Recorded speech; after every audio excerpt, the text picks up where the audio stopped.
Well, hey there. Welcome to Movie Review Mom. I'm the mom and I do the movie reviews. And today the movie I'm reviewing is called The Reef, Stalked. Dun dun dun dun dun dun. This Australian shark movie swims into select theaters and on video on demand on July 29th, 2022. It's rated R and is an hour and 33 minutes. The movie review mom grade I'm giving it is a C minus. And I feel like that's such a terrible grade. And yet a C is average. But let me explain. I'm going to give you an overview in a nutshell, and then I'll point out things I liked and didn't like, as well as offer tips for parents, themes worth talking about, lines that from the movie, and even recommendations for other films that I think that you'll like as well or better than this one. All right, so let's dive in. In a nutshell, welcome Shark Week. After her sister's murder, Nick and her friends gather on a Pacific island for a kayak adventure. During the trip, the women are stalked by a shark and must band together, face their fears, and save each other. So in November 2020, it was announced pre-production was underway for a sequel to the 2010s Australian shark movie called The Reef. Which was written and directed by Andrew Trauke.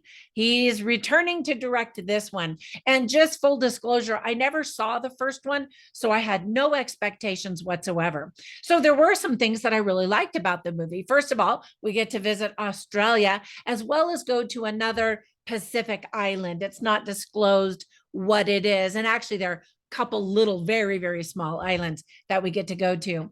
The cast includes Teresa Liane from The Vampire Diaries, and I probably didn't pronounce her name correctly, sorry about that, Teresa. But the rest of the cast includes faces most American audiences won't recognize, such as Anne Trong, Saskia Archer, Kate Lister, and Tim Ross. The cinematography was by Justin Brickell, and I thought he did a really good job.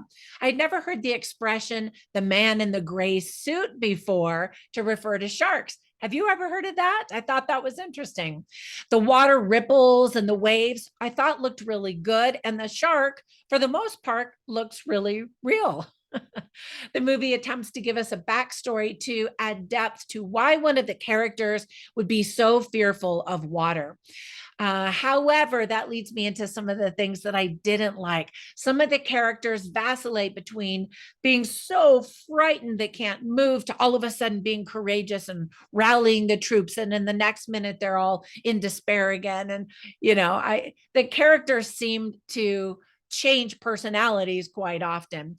Other than the brutal murder at the beginning of the movie, it takes a long time for the action to get going. Guys might be disappointed that these beautiful girls aren't in teeny tiny bikinis like we see in most shark movies. It drove me nuts that the girls paddled so slowly when they should have been paddling really fast to get to safety. They would stop and, have a heart to heart while the shark is like right there.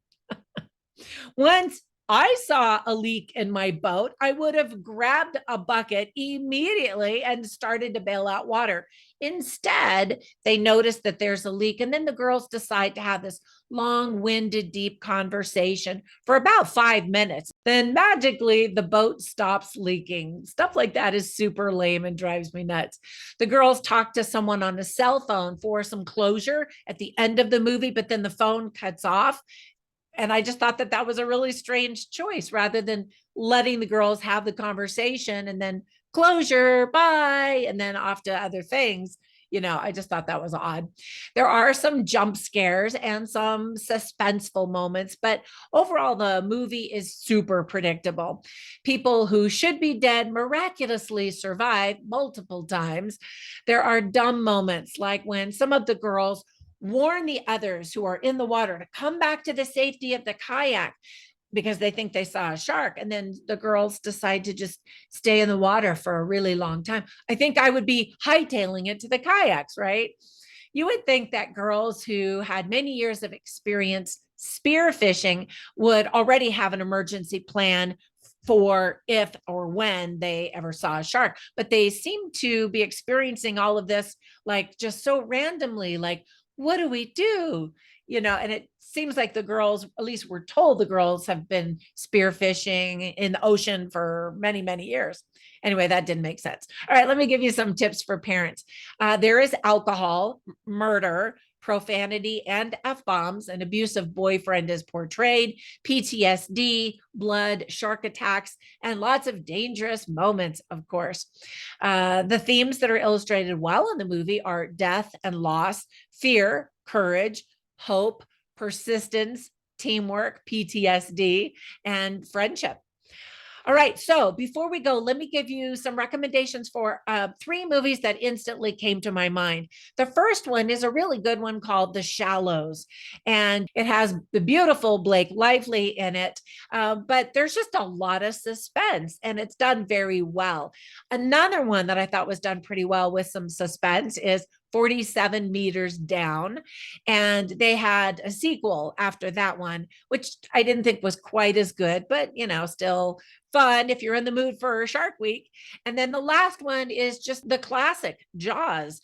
I don't know that anybody created that suspense quite like Jaws did. So the timing is certainly right for this movie. And so, throw on your bathing suit, grab your friends, and jump in a pool while you watch this from outside. I don't know. Have fun.